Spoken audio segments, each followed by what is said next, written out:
So guys, we're gonna talk about a library called matplotlib in Python. As you can see, in-import ko na dito yung mga dependencies na kailangan natin. Tapos in-import ko na rin yung data na gagawin nating example. Tapos ito yung head ng data natin. Meron tayong column na ID, age, income, and insurance. Kung hindi pa installed sa computer or laptop nyo to, punta lang kayo sa terminal or console, tapos type nyo lang pip install matplotlib, tapos automatic na mag-i-install na yun. So first things first, let's talk about how to plot data in matplotlib. In-import natin siya as PLT, so yun ang gagamitin nating abbreviation kada call tayo ng methods. So first, let's say na we want to plot income versus ID number. Yung ID number natin dito is actually just numbering lang kung ilan lang yung data natin. Like an X label, I guess. Let's say we want to plot data ID number versus yung Y level natin is data. And by the way, mauna nga pala dito yung X level lagi, tapos Y level yung pangalawa, income. Tapos mag-label na rin tayo ng pagpalagay na plot 1. Oh shit, kulang tayo ng parenthesis.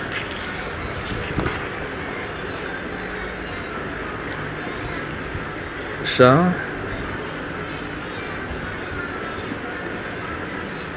closing parenthesis, shit, ano pa nang mali agad. I mistyped. Yan, sorry about that.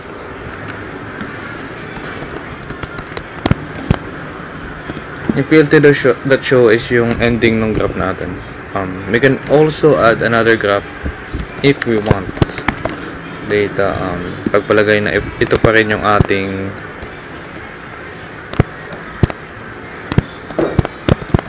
X label, tapos yung data natin is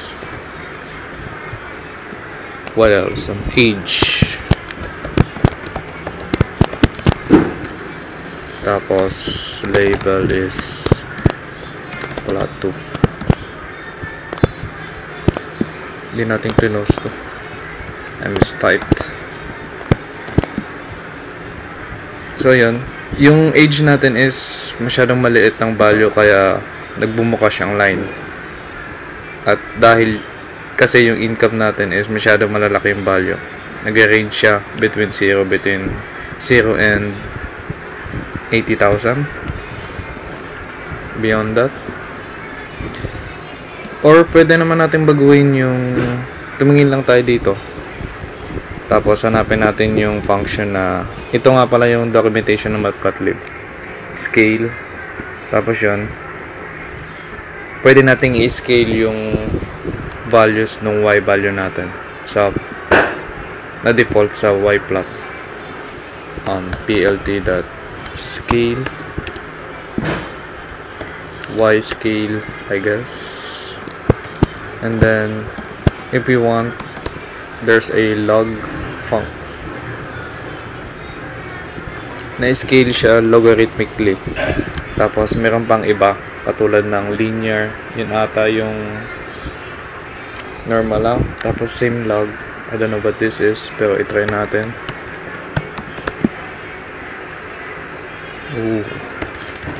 Or logit.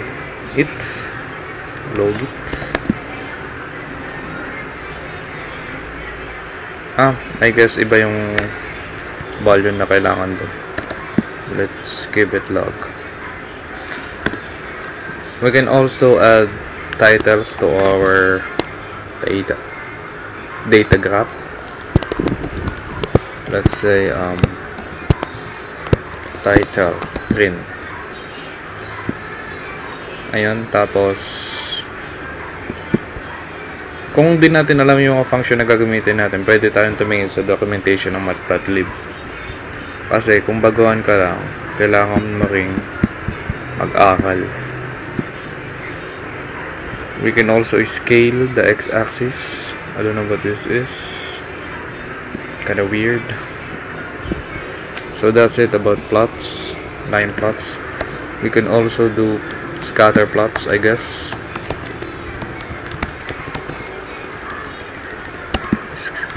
Scatter. So, Gcash. Ang scatter plot natin is pagpalagay na plot natin yung income.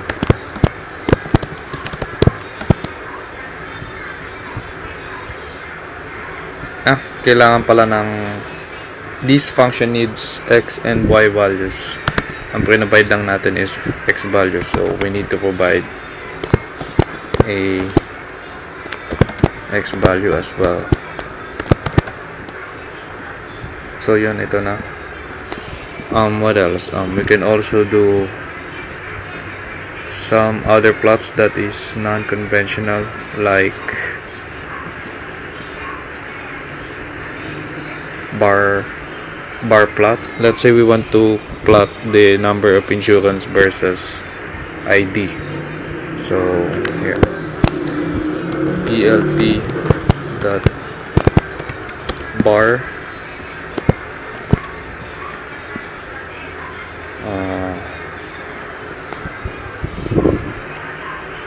insurance data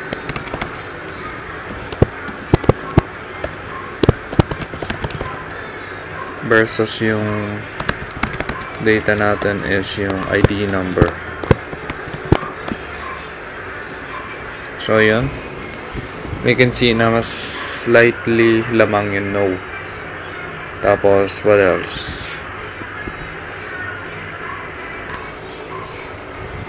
X line, we can add horizontal line across the axis. Let's actually add that. Sketch line, let's say 6. If it works. No, it doesn't work. Misspelled. AXH pala. Yep, there's one right there. Tapos there's other things such as bar H, horizontal bar graph. Let's try that. Multi.bar H.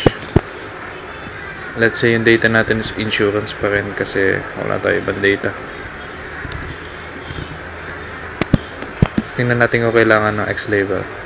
Yeah, kailangan nyo na X label pa rin.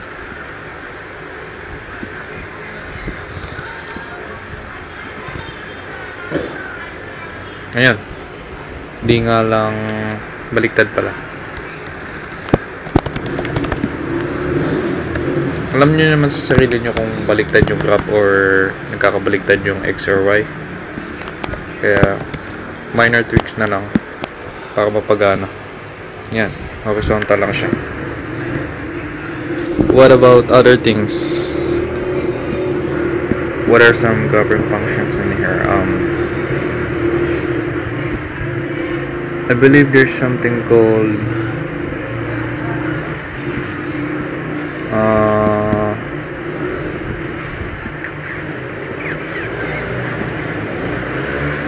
magnitude spectrum. Let's try that. PLT that magnitude spectrum. Tapos yung data natin is yung ano pa rin, bar insurance. So ayan, palabas natin.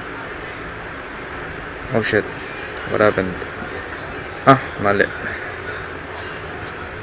Pili tayo ng iba kasi yung nakalagay pala sa insurance is yes or no. Kailangan siya ay float, like income. Ayan, I don't know what this means or what this does, but here it is. What about magnitude spectrum, phase spectrum?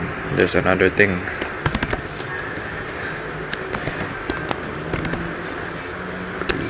spectrum. Tapos ang data natin is another same thing, income again.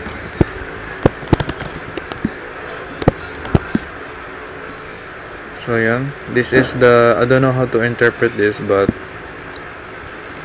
I guess for those of you who want it, here it is. Polar. Yeah, we can make polar graphs in here. Polar data. What? Forgot the column. Income. So yan, ang default natin is yung data income natin is naging R value kasi yun yung nag-change. Tapos automatic na rin yung movement ng data natin. I'm gonna tweak this for it to work. What about scatter plot? We've done that. So try plot. What does that mean? X label, X scale. So yan, wala na palang plot dito. So yun lang pala yung plot.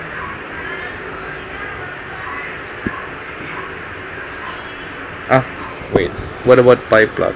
You'll see that pie. Ang i-plot natin is data, income, data ID number versus yung ating data insurance funds.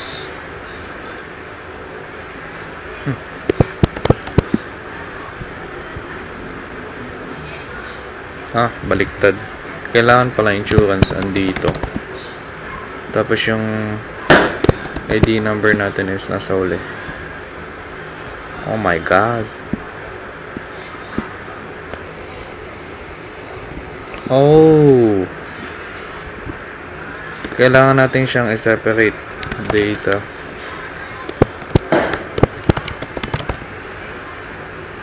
Kailangan nating i-extract yung number of yeses or nos para mapagana to. Like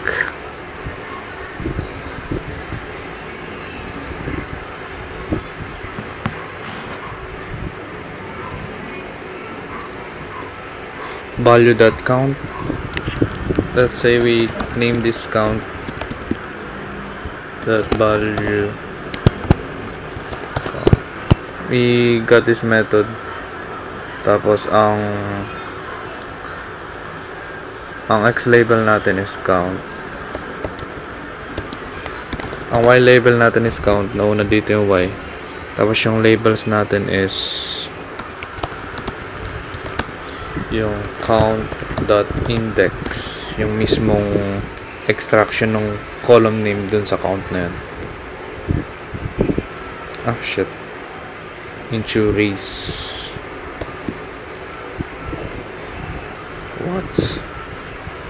What happened? Count.index.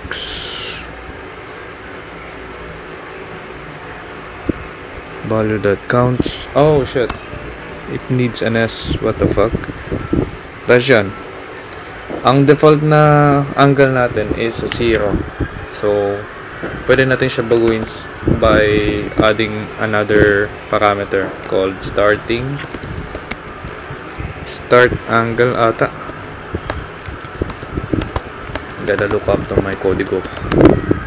Let's say 90 degrees or 180